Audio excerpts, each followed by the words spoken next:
할렐루야. 오늘 하나님 말씀 로마서 5장 10절 12절의 말씀입니다.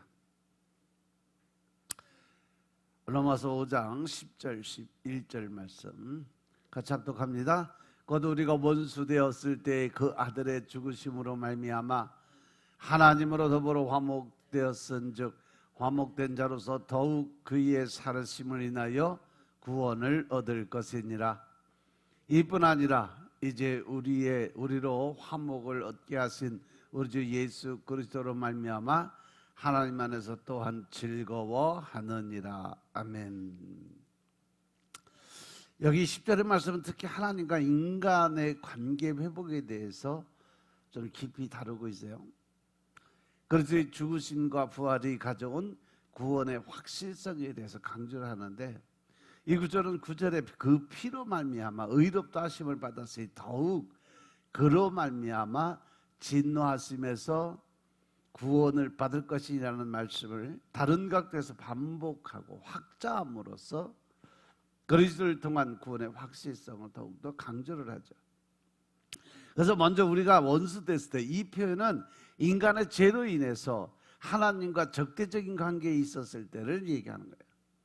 원수라는 이 강한 표현은 죄의 어떤 심각성, 아니면 하나님과의 어떤 영적인 단절 상태, 하나님을 떠나서 우리가 에덴에서 쫓겨난 그 상태를 얘기하는 거죠. 이는 단순한 소원함이나 무관심이 아니라 적극적인 적대관계.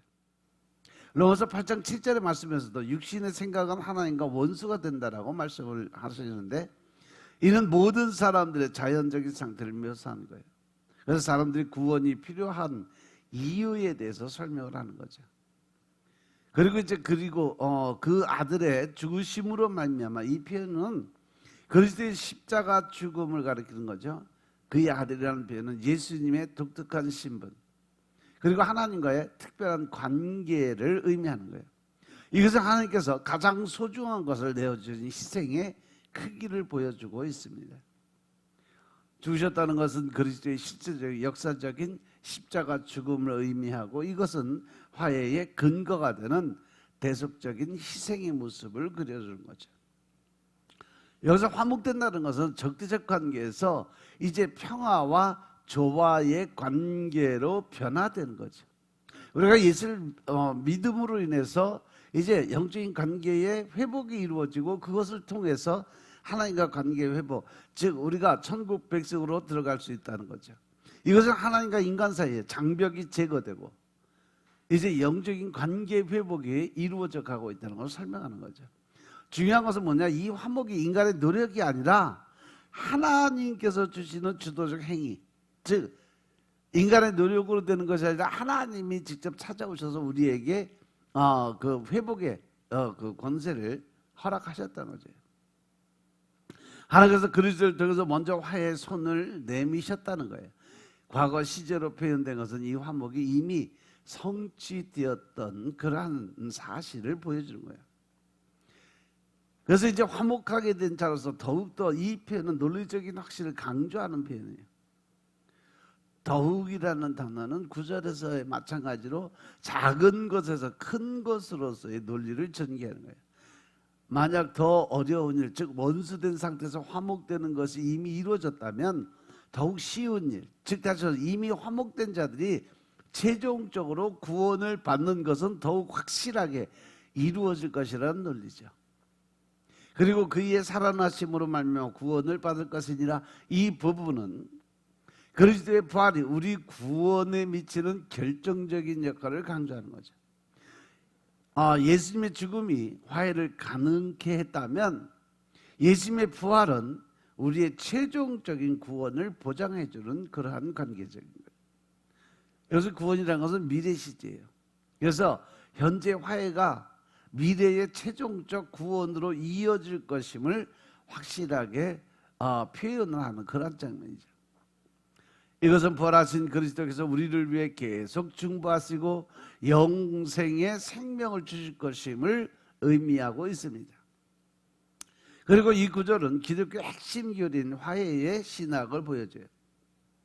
하나님과 인간 사이에 단절이 그리스도를 통해 회복되었음을 강조해 주는 거죠.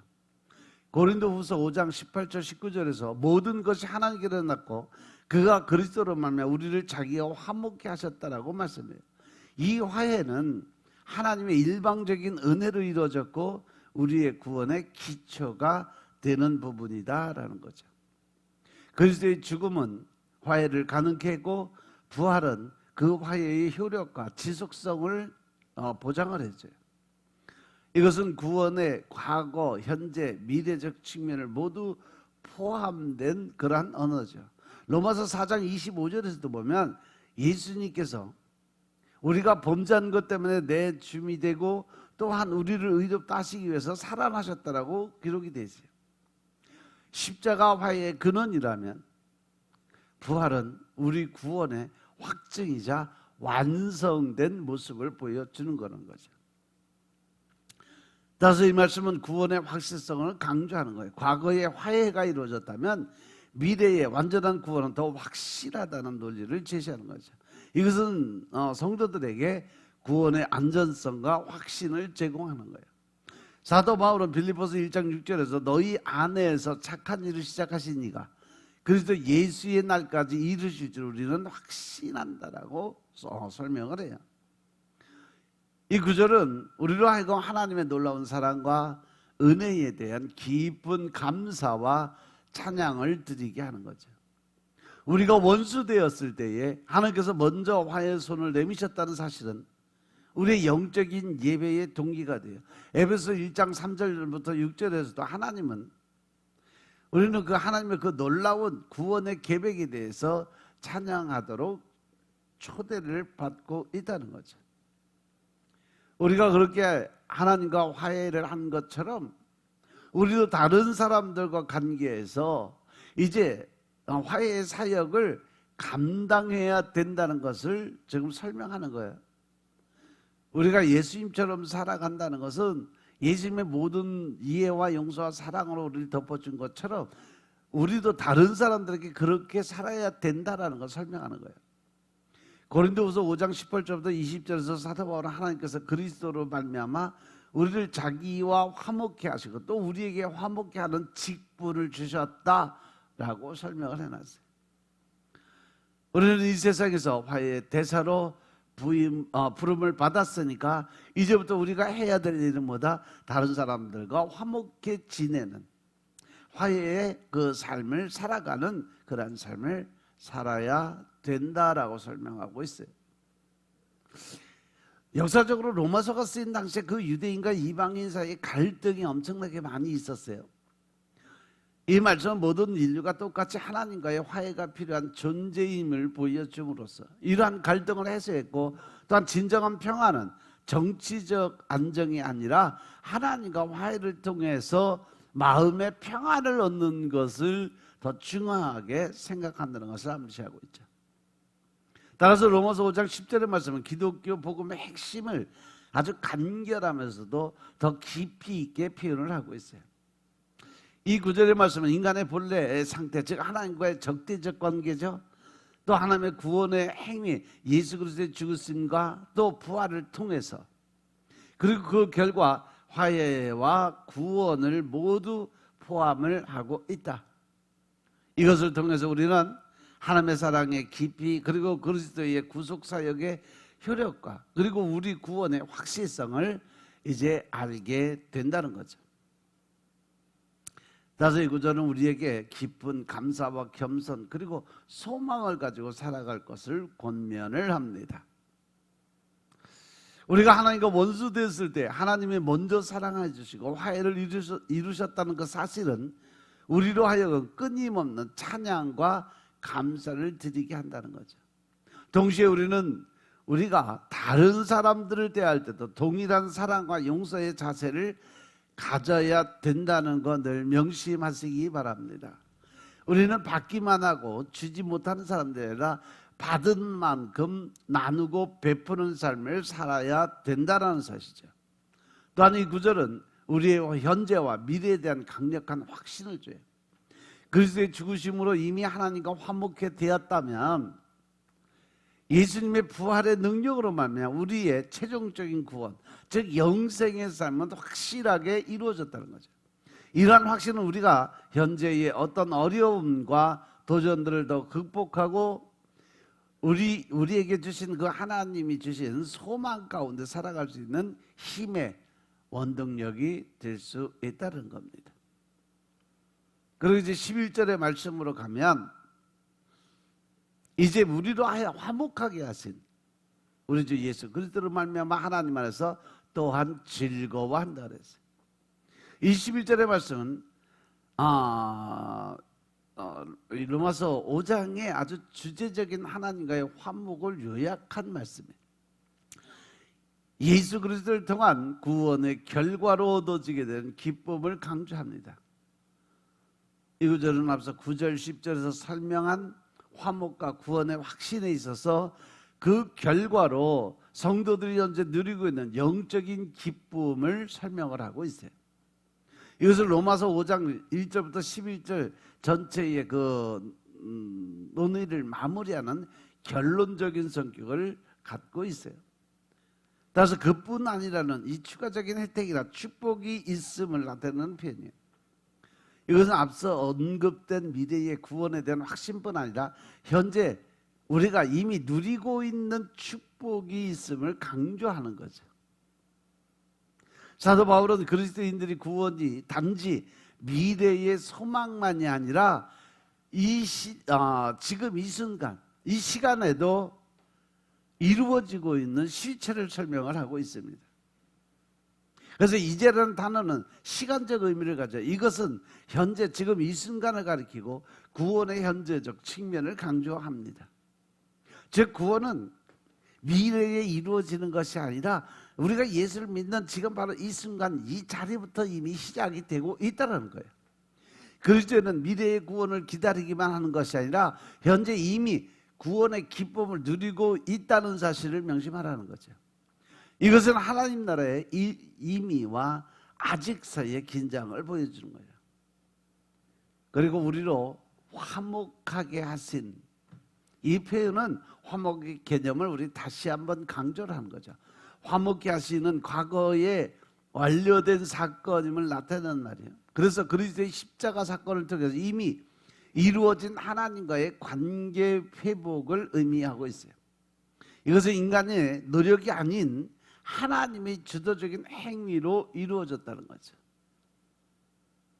그리고 이제 우리 주 예수 그리스도로 말미암아 이 표현은 화목과 구원의 중재자로서 그리스도의 역할을 강조하는 거예요.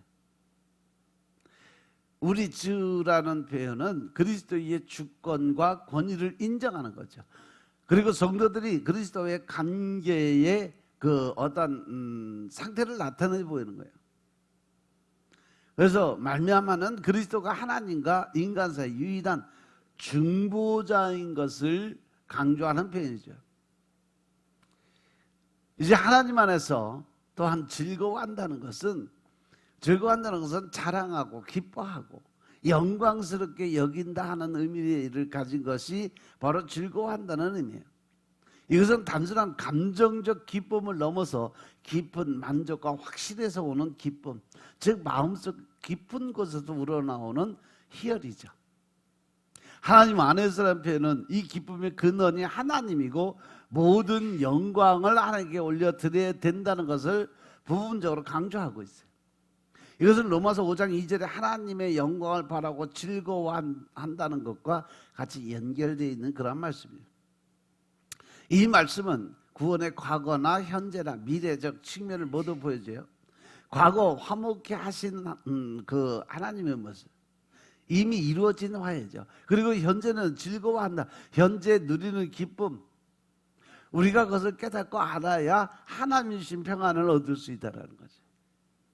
그리고 미래 앞으로 이루어질 일은 구원을 받을 것이다. 미래에 완성된 구원. 이것은 구원이 이례적인 사건이 아니라 계속 지속되는 장면이에요. 그래서 우리가 구원을 받았다고 한 번으로 끝나는 것이 아니라 그 구원을 지속적으로 이루기 위해서는 우리가 늘 말씀 안에서 하나님의 방법 하나님 뜻대로 행함이 있는 믿음을 보였을 때 결과적인 구원의 역사는 이루어질 수 있다는 거죠. 아멘. 따라서 기독교 화해론의 핵심을 담고 있는 말씀이에요. 하나님과 인간 사이의 화해는 그리스도를 통해서 이루어졌고, 이 화해는 인간의 노력이 아니라 하나님의 주도적인 은혜로 가능했다. 이것은 십자가를 통한 화해의 신학으로 고린도후서 5장 18절 19절에서 강조가 된 말씀이에요. 고린도서 5장 18절 19절 말씀 보면 모든 것이 하나님께로 났나니 저가 그리스도로 말미암아 우리를 자기와 화목하게 하시고 또 우리에게 화목케 하는 뭘 줬다? 직책을 줬다는 거죠. 그래서 이것은 하나님께서 그리스도 안에 계시고 세상을 자기와 화목케 하시고 또 저희의 죄를 저희에게 돌리지 아니하시고 화목케 하는 말씀을 우리에게 부탁하셨다라고 기록이 되어 있어요. 이 말씀은 그리스도의 중보자적 역할을 강조하는 말씀인데, 예수님은 단순한 스승이나 어떤 모범이 아니는 하나님과 인간 사이의 유일한 중재자라는 것을 설명하는 거죠. 디모데 전서 2장 5절에서도 보면 하나님은 한 분이고 또 하나님과 사람과 사이의 중보자도 한 분이다. 곧 사람이신 그리스도 예수가 그분이다라고 설명을 해놨어요. 이것은 그리스도의 독특한 위치와 사역을 보여주는 거죠. 하나님은 한 분이고 또 하나님과 사람 사이의 중보자도 한 분이다. 그분이 누구다? 바로 예수님이다. 믿습니까? 그래서 이 말씀은 그리스도인의 기쁨이 환경이나 상황에 좌우되지 않는 영적인 기쁨인 것을 보여주고 있어요. 이 기쁨은 하나님과의 관계 회복에서 오는 길은 만족과 평안의 근거를 해요. 빌립보서 4장 4절에 보면 주 안에서 항상 기뻐하라고 권면을 하고 있죠. 이것은 기독교 신앙의 본질적 특성 중 하나예요. 따라서 이 말씀 우리에게 하나님과 화목을 이룬 것에 대해서 지속적인 감사와 기쁨을 누려야 된다는 거예요. 우리는 일상의 어려움 속에서도 구원의 확신에서 오는 기쁨을 가질 수 있어요. 왜? 내 마음속에 하나님이 주신 평안, 즉 내 안에 성령을 모셔드림으로 인해서 내 안에 어떤 근심이나 걱정에 대한 그러한 삶을 살아가는 것이 아니라 모든 것을 하나님께 내어 맡기니까 내가 이 모든 문제의 해결은 하나님이 하실 수 있다는 거, 그 믿음을 통해서 내가 평안을 찾을 수 있다는 거죠. 그래서 마태복음 5장 23절 24절에 보면 예수님께서 뭐라 그러냐면 제단의 예물을 드리기 전에 먼저 누구하고 화목해라? 형제들과 화목하라고 가르쳐요. 우리가 받은 화해의 은혜는 우리를 통해 다른 이들에게도 흘러가야 된다는 거죠. 따라서 모든 영적인 축복의 근원이 예수 그리스도임을 분명하게 우리에게 심어놓는 거예요. 우리는 예수님을 중심으로 살아가고 그분의 주권을 인정하는 삶을 살아야 된다는 사실 명심하시기 바랍니다. 골로새서 1장 18절의 말씀에서도 그는 만물 가운데 먼저 나신이고 모든 것에 으뜸이 되게 하려 하심이라고 설명을 해놨어요. 하나님과의 화목을 이룬 이 확신 속에서 평안을 누리며 살아갈 수 있어요. 로마서 8장 1절에도 그러므로 이제 그리스도 예수 안에 있는 자에게는 결코 뭐가 없다? 정죄함이 없다. 이런 확신은 우리 일상적 삶에 큰 영향을 미치게 된다는 거죠. 사도 바울이 로마서를 쓸 당시에 보면 로마 제국 내에서 다양한 종교와 철학이 공존을 하고 있었어요. 이러한 배경에서 이 사도 바울이 그리스도를 통한 하나님과의 화목이라는 독특한 기독교 메시지를 전하고 있어요. 이것은 당시 다른 종교나 철학과는 구별되는 인간의 노력이 아니라 하나님의 주도적 사랑과 은혜를 강조하는 혁명적인 개념을 표현하고 있다는 거죠. 따라서 로마서 5장 11절의 말씀은 기독교 신앙의 핵심을 아주 간결하면서도 깊이 있게 표현한 말씀이 바로 로마서 5장 11절의 말씀이에요. 이 구절은 그리스도를 통해서 하나님과의 화해, 그로 인한 기쁨과 즐거움을 강조함으로써 복음의 본질을 드러냅니다. 이것은 단순한 신학적 진술을 넘어서 신자들의 일상적 삶에 깊은 영향을 미치는 실제적인 진리의 말씀이에요. 우리는 이 구절을 통해서 하나님과의 관계 회복이 가져주는 깊은 기쁨과 평안을 경험할 수 있고, 더 나아가서 이 화목의 메시지를 다른 사람들과 나누는 삶을 살아가야 된다는 도전을 받게 되는 겁니다. 왜냐하면 하나님의 명령이기 때문에. 궁극적으로 이 말씀은 우리로 하여금 그리스도 안에서 주어진 새로운 정체성 그리고 특권을 깊이 인식하고 그에 합당한 삶을 살아야 된다라고 명령을 하고 있다는 거죠. 로마서 5장 11절의 말씀은 과거에 화목하게 하심, 그리고 현재의 어떤 즐거워하는 그런 삶, 그리고 미래 구원을 하나로 연결함으로써 그리스도인의 신앙 여정 전체를 아우르는 통합적인 메시지를 전달하는 것이 로마서 5장 11절의 말씀입니다. 이것은 구원의 전체 그림을 보여주면서 그리스도 안에서 우리가 누리는 풍성한 축복을 우리에게 상기시켜 주심을 깨닫고, 오늘도 말씀을 묵상하면서 우리가 구원받은 것에 대한 감사와 기쁨의 삶을 살 수 있는 여러분의 삶이 되시길 주 이름으로 축원합니다. 기도드리겠습니다. 아버지 하나님 감사드립니다. 오늘도 우리가 은혜 가운데 살아가게 해주시고 믿음 안에서 주님을 바라보게 하시고 더 큰 하나님의 사랑을 나누고 베푸는 삶에 대해서 알고 깨닫게 하시니 감사합니다. 늘 신령과 진정의 마음으로 하나님 나라의 일꾼 될 수 있도록 주여 축복하시고, 나는 죽고 내 안에 계신 예수님의 삶을 살 수 있는 능력자들이 다 될 수 있도록 주님 축복하옵소서. 오직 성령 하나님의 인도하심에 따라 우리의 삶 또한 우리의 언어, 우리의 행동들이 다 변화되게 하여 주시고, 우리가 받은 은혜와 사랑을 이제 세상에 나가 나누고 베풀고 전하는 자들 될 수 있도록 축복하옵소서. 모든 말씀 우리 주 예수 그리스도의 이름으로 감사드리며 기도드려 싸움나이다. 아멘.